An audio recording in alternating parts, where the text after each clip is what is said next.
All right, so I know it is very frustrating that you know what you want to say and you cannot get it out, but we're going to continue to work on it. We're going to get there, okay? Communication is one of those things that we use all day, every day, even if we don't realize it. You hear a lot of people talk about nonverbal communication, so even if you're not speaking aloud, you're probably showing how you're feeling, your mood. So working in the oncology population, it's a little bit of a different type of rehab. We have to realize that unfortunately not all of our patients are going to necessarily get better. So we focus a lot on function and quality of life. So for speech, in the medical setting, our scope goes outside of what you would typically think for a speech therapist. So if we're working on the speech and language, it's a lot of naming, looking at objects. You're there, saw. Good, good. Shoes and saw.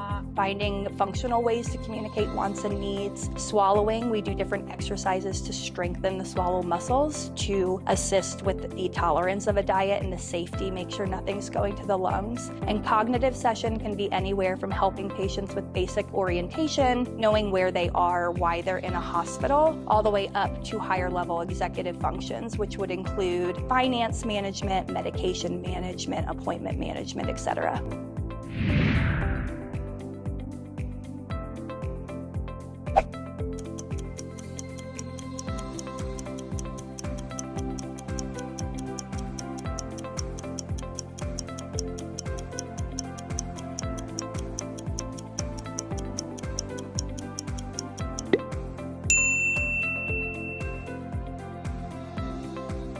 So communication and speech intelligibility is usually one of the things that's at the top of patients' lists. It impacts their quality of life negatively. So for speech production, we work on helping them speak slow and clear. And for language, there's different programs and tasks we can use for word finding. It can be hard to get some buy-in sometimes. Nobody wants to admit that they have cognitive deficits. I mean, it's not something you can see like the physical side of things. So I really try to spend the first couple sessions building rapport, finding out what does the patient like. Are they very family oriented? Do they enjoy fishing? Do they like to be outside? And incorporate those things into my therapy sessions. So for example, if somebody likes to cook, I might target attention and reading comprehension and planning through reading a recipe instead of just saying, hey, read this passage and answer these questions.